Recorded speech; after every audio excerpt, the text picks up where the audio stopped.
आज के इस वीडियो में बात करने वाले हैं रिफ्रैक्टिव एरर्स के बारे में। रिफ्रैक्टिव एरर्स क्या होते हैं और इसके कौन कौन से टाइप होते हैं। बेसिकली आज हम ये समझने वाले हैं कि आंख में चश्मे का नंबर कैसे आता है। आंख में minus power, plus power, spherical power, cylinder power आंख में कैसे आता है। तो आज हम इसी बारे में बात करने वाले हैं।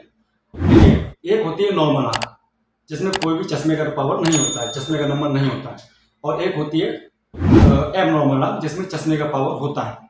देखिए, नॉर्मल आंख को मेडिकल टर्म्स में इमेट्रोपिया कहते हैं और एक एबनॉर्मल आंख को मेडिकल टर्म्स में एमेट्रोपिया कहते हैं। रिफ्रैक्टिव एरर्स दो टाइप्स का होता है, पहला इमेट्रोपिया और दूसरा एमेट्रोपिया।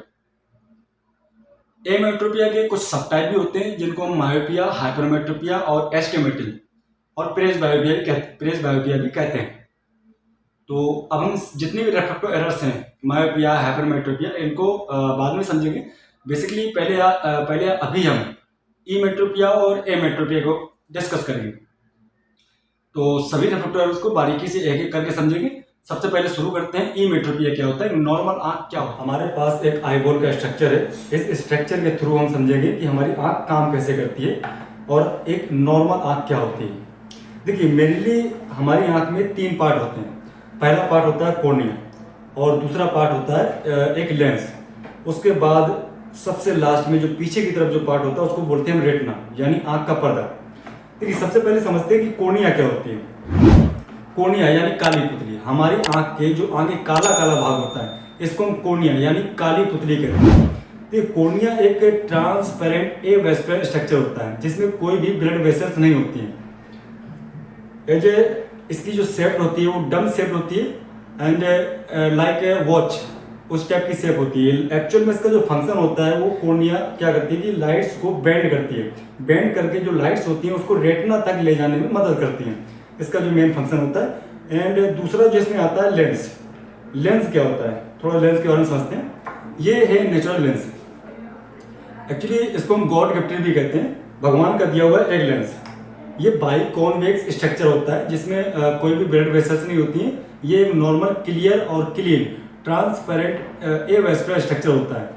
इसका जो फंक्शन होता है लेंस का, वो लाइट को कन्वर्ट करके पर्दे तक ले जाना। इसका जो मेन फंक्शन होता है वो लाइट को कन्वर्ट करता है, जो कन्वर्ज करता है या फिर डाइवर्ज करता है, जो रेटिना या फिर रेटिना के पहले या रेटिना के बाद फोकस करता है। जो आंख में जो हमारा जो क्रिस्टलाइन लेंस है, जो नेचुरल लेंस है, ये आइरिस के पीछे और जो विट्रस बॉडी होती है, विट्रस बॉडी के आगे सिचुएटेड होता है। उसके बाद आता है हमारी आंख का पर्दा जिसको हम रेटिना कहते हैं। रेटिना क्या होता है? देखिए, रेटिना एक लाइट सेंसिटिव लेयर होती है जहां पर कुछ फोटो रिसेप्टर सेल्स प्रेजेंट होते हैं। जैसे मान लीजिए कोई लाइट्स आ रही है आपकी आंख में और वो जो लाइट्स होगी वो लेंस के थ्रू रेटिना पर फोकस होगी। अब जो वहां पर फोटो रिसेप्टर जो सेल्स होते हैं वो लाइट को रिसीव करेंगे, लाइट्स को रिसीव करेंगे और रेटिना पर एक ऑप्टिक नर्व प्रेजेंट होती है जो लाइट्स को फोटो रिसेप्टर क्या करते हैं, लाइट्स को कन्वर्ट करते हैं इलेक्ट्रिक सिग्नल में, और इलेक्ट्रिक सिग्नल को जो ब्रेन तक सिग्नल पहुंचाते हैं। मान लीजिए रेटिना पर जो भी ऑप्टिक नर्व प्रेजेंट है वो पहले लाइट्स आई कॉर्निया से लेंस पर, उसके बाद जो भी वहाँ फोटो रिसेप्टर जो सेल्स होते हैं वो लाइट को रिसीव करेंगे और उसको कन्वर्ट करेंगे इलेक्ट्रिक सिग्नल पे। वहाँ पर रेटिना में जो ऑप्टिक नर्व प्रेजेंट होती है वो लाइट्स को ब्रेन तक ले जाती हैं। वहाँ पर एक इमेज बनती है जिससे हम किसी भी ऑब्जेक्ट को आसानी से देख पाते हैं। जैसे मैं आपको अभी देख पा रहा हूँ, आप मुझे देख पा रहे हो, क्योंकि आपके मोबाइल में एक लाइट्स है, वो लाइट्स आपके ब्रेन तक जा रही है और वहाँ पर एक इमेज बन रही है जिससे हम और आप एक दूसरे को देख पा रहे हैं, एक दूसरे से कनेक्ट हो पा रहे हैं। देखिए, रेटिना बेसिकली अब समझते हैं कि एमेट्रोपिया एक नॉर्मल आंख क्या होती है। अभी हमने समझा कि कॉर्निया जो आगे का जो पार्ट है, उसके बाद जो गॉड गिफ्टेड जो नेचुरल लेंस है, और एक होता है आंख का पर्दा। अभी हमने तीन सब्जेक्ट के बारे में समझा। अभी समझते हैं कि नॉर्मल आंख क्या होती है। जैसे मान लीजिए कि कोई भी जो भी आपके एनवायरनमेंट में या फिर जो भी इन्फिनिटी से आने वाली जो लाइट रेज होती है वो कॉर्निया से होते हुए लेंस के थ्रू सीधा जाकर रेटिना पर फोकस होती है। इस स्थिति को, इस इंसिडेंट को हम कहते हैं एक इमेट्रोपिया, एक नॉर्मल आंख। अभी जैसे मैं आपको बताता हूँ, सर एक लाइट बंद करिएगा। जैसे थोड़ा सा एक लाइट ऑन कर दूं।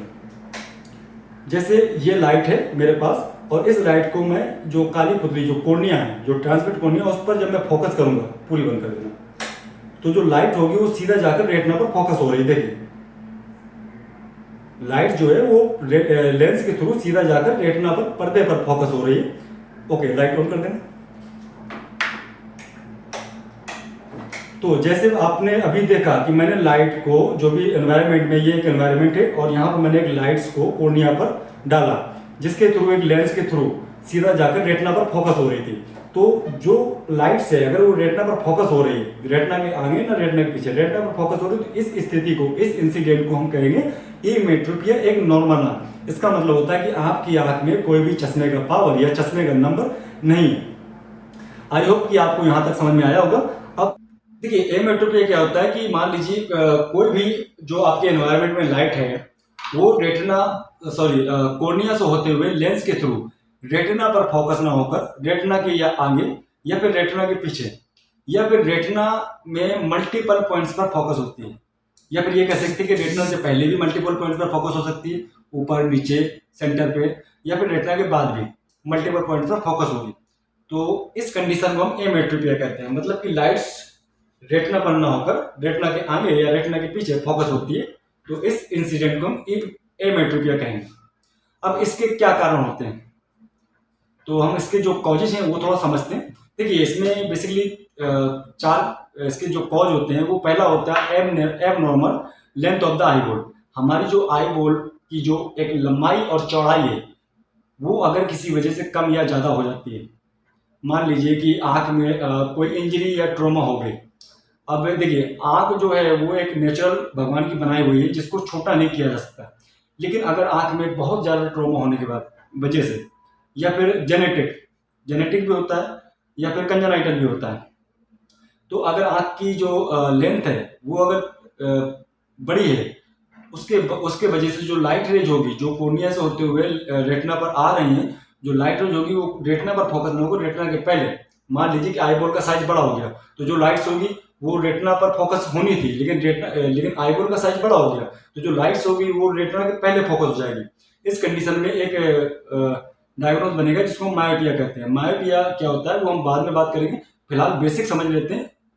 एक्चुअली इस वीडियो में हम बेसिक समझ रहे हैं कि आँख में चश्मे का नंबर आता कैसे, बाकी जो रिफ्रैक्टिव एरर्स हैं उनके बारे में आगे डिस्कस करेंगे। तो जो भी लाइट्स है वो रेटिना के पहले फोकस हुई और वहाँ पर जो कंडीशन बनेगी वो मायोपिया की बनेगी। तो मायोपिया को हम माइनस लेंस से करेक्ट करते हैं। तो कहने का मतलब कि अगर इसकी जो लेंथ है आई बॉल की वो बड़ी या छोटी हो जाती है तो आँख में चश्मे का नंबर आएगा, या तो प्लस में आएगा या माइनस में आएगा या फिर तिरासा नंबर आएगा, मतलब क्रॉस नंबर। दूसरा इसका जो कॉज है वो है curvature, abnormal curvature of the cornea. जो हमारी काली पुतली है, जो कॉर्निया है, अगर आँख में कोई फॉरेन बॉडी या ड्राइनेस, बहुत ज़्यादा आँख में ड्राइनेस हो जाती है या फिर आँख में एलर्जी होने की वजह से आप आँख को रब करते हैं और इतना ज़्यादा रब कर देते हैं कि कई बार जो कॉर्निया होती है वो रप्चर हो जाती है। देखिए कॉर्निया हमारी आँख का सबसे ज़्यादा सेंसिटिव पार्ट है, आप बहुत ज़्यादा रब करेंगे तो जो कॉर्निया होगी वो रप्चर हो जाएगी। तो कई बार अगर अगर हमारी आँख में एलर्जी है और हमको खुजली आ रही तो कोशिश कीजिए कि पहले तो आप अपने नियर बाई डॉक्टर को जाकर दिखाइए और उसका ट्रीटमेंट कराइए। आँख को ज़्यादा रब मत कीजिए। लेकिन हाँ फिर भी अगर आपकी आँख में रब करते हैं तो रब करने की वजह से जो कॉर्निया है वो रप्चर हो जाएगी, या फिर आँख में कोई फॉरेन बॉडी इंजरी, ट्रॉमा, ऐसा कुछ भी होता है तो जो कॉर्निया का जो एंगल है वो चेंज हो जाएगा और जो लाइट्स होगी वो रेटिना पर फोकस नहीं होकर रेटिना के पहले या रेटिना के बाद फोकस होगी। कॉर्निया का, काली पुतली का अगर एंगल चेंज हो जाएगा तो जो लाइट्स आएगी कॉर्निया पे, तो कॉर्निया पे सीधे न जाते हुए कॉर्निया से ही वो रिफ्लेक्ट कर जाएगी, डाइवर्ज हो जाएगी या फिर कन्वर्ज हो जाएगी। तो जो लाइट्स होगी वो लेंस के थ्रू जाके रेटिना के पहले या रेटिना के बाद या फिर रेटिना के पहले या बाद में मल्टीफोकल पॉइंट्स पर फोकस होगी, जिसकी वजह से आंख में माइनस सिलेंडर पावर या फिर माइनस स्पेरिकल पावर आंख में आएगा, जिसमें मायोपिया, हाइपरमेट्रोपिया या फिर एस्टिमेटिक कंडीशन बनेगी। तो दूसरा कारण ये होता है। और तीसरा कारण होता है आंख में लेंस, नेचुरल लेंस। हमारी आंख में ये लेंस है, मान लीजिए कि आंख में बाहर से कोई इंजरी या ट्रॉमा हो गई तो आंख में जो लेंस है देखिए लेंस जो होता है जो क्रिस्टलाइन लेंस होता है उसको जो उसको किसने पकड़ा होता है, उसको जोनूल्स जो होते हैं हमारी आंख में, जोनूल्स प्रेजेंट होते हैं जो हमारे लेंस को पकड़ के रखता है। लेकिन अगर आंख में बहुत ज़्यादा इंजरी है, ट्रॉमा होने की, चोट लगने की वजह से कई बार क्या होता है कि जो जोनूल्स होते हैं वो ब्रेक हो जाते हैं या वीक हो जाते हैं। उसके वजह से अगर जोनूल्स ब्रेक हो गए तो जो लेंस होगा वो अपनी जगह से थोड़ा सा डिस्प्लेसमेंट हो जाएगा, मतलब अपनी जगह से थोड़ा सा टिल्ट हो जाएगा। अगर मान लीजिए देखो जो जोनूल्स है वो हमारे लेंस को 360 डिग्री से, मान लीजिए ये मेरा लेंस है, अब इसको क्या किया कि इस लेंस को मैंने 360 डिग्री से पकड़ रखा है, इतनी मजबूत तरीके से पकड़ रखा है कि इसको साधारण कोई चोट लगने की वजह से ये टिल्ट नहीं हो सकता या फिर डिस्प्लेसमेंट नहीं हो सकता। मैंने इस तरीके से पूरा पकड़ा हुआ है 360 डिग्री से। लेकिन अगर बहुत ज्यादा आंख में इंजरी या ट्रॉमा होता है तो ये कुछ जो सम जुनूस होते हैं वो अपनी जगह से ब्रेक हो जाते हैं, जिसकी वजह से लेंस को हल्का सा ये ऐसे, हल्का सा इस तरीके से टिल्ट हो जाता है। इस तरफ भी ऐसे भी हो सकता है, ऐसे भी हो सकता है, ऐसे भी हो सकता है। तो इस जो टिल्ट होने की जिसको स्थिति होती है इसको हम बोलते हैं सब लेक्सिटा लेंस, मतलब अपनी जगह से टिल्ट हो गया। लेकिन हाँ, अगर जो लेंस है वो एक एक्सिस पे है, लेंस अपनी जगह पर है, टिल्ट हो गया है और अपनी एक्सिस, एक विजुअल एक्सिस पे अगर लेंस है तो जो लाइट्स होगी वो सीधा जाकर रेटिना पर फोकस होगी, या फिर रेटिना के बाद या रेटिना के पहले, और उसमें पावर आने के चांसेस होते हैं, नंबर आएगा। लेकिन अगर किसी वजह से जो लेंस है वो डिस्प्लेसमेंट हो जाए, मतलब पोस्टेरियर सेगमेंट में जैसे विट्रस में अगर चला जाता है, या फिर anterior segment, anterior chamber, iris या कोर्निया में जो लेंस है, नेचुरल लेंस, वो आ जाता है। इसका मतलब है कि लेंस अपनी जगह से रिमूव हो गया, अपनी जगह से डिस्प्लेसमेंट हो गया, हट गया। तो उस कंडीशन में क्या होगा कि जो लाइट्स होगी मैंने लेंस को हटा दिया, ये है, मैंने लेंस को अपनी जगह से बिल्कुल हटा दिया, मैंने डाल दिया उसको विट्रस में। अभी जो लाइट आएगी, जो लाइट्स होगी वो सीधा कोर्निया से होते हुए सीधा जाकर रेटिना के पीछे फोकस होगी, क्योंकि लाइट एकदम से आएगी प्रेशर से, तो प्रेशर से वैसा नहीं, कोर्निया जब इतना ज्यादा प्रेशर, बहुत ज्यादा प्रेशर होता है तो लाइट जो रेटिना के पीछे फोकस हो जाती है। उसके बाद आंख में आता है लगभग 12 से 14 नंबर स्पेरिकल में प्लस पावर आता है, जिसको हम हाइपरमेट्रिक बोलते हैं। लेकिन अगर आंख में लेंस अपनी जगह पर नहीं है, लेंस डिस्प्लेसमेंट हो गया है, तो इस इंसिडेंट को हम अफेकिया बोलते हैं, मतलब कि आंख में आपके जो नेचुरल लेंस है वो नहीं है, इस कंडीशन को बोलेंगे अफेकिया। तो इन वजहों से भी आंख में चश्मे का नंबर आता है, लेंस डिस्प्लेसमेंट होने की वजह से या फिर लेंस सबलेक्सिटा होने की वजह से आंख में चश्मे का नंबर आएगा। लाइट कन्वर्ज होगी या फिर डाइवर्ज होगी, या फिर सीधी जाके रेटिना के पीछे फोकस होगी। और इसका जो आखिरी कारण है, जो चौथा कारण है, वो होता है आंख में इंडेक्स। देखिए जो हमारी काली पुतली जो कोर्निया होता है उसका एक अपवर्तनांक होता है। आंख में जो एक्वस ह्यूमर होता है, जैसे पानी होता है, उसका भी एक इंडेक्स होता है। आंख में विट्रस ह्यूमर भी होता है जो आईबॉल की शेप को बनाकर रखता है, उसमें भी एक अपवर्तनांक या इंडेक्स होता है। आंख में लेंस होता है, उसका भी एक इंडेक्स होता है। कोर्निया का मिनिमम इंडेक्स 1.337 होता है, लेंस का 1.339 होता है। इस तरीके से इन सबके इंडेक्स होते हैं। अगर एज के साथ, उम्र के साथ, कई बार क्या होता है जो एक्वस ह्यूमर या फिर विट्रस ह्यूमर होता है वो गाढ़ा हो जाता है। गाढ़ा होने की वजह से जो उसका अपवर्तनांक होता है, जो इंडेक्स होता है, वो बढ़ जाता है।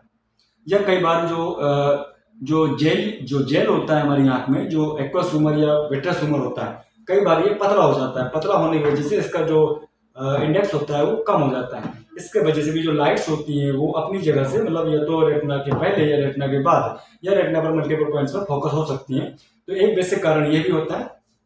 तो फिलहाल हमने अभी बात किया कि आंख में चश्मे का नंबर किस किस कारण से आता है और कैसे आता है।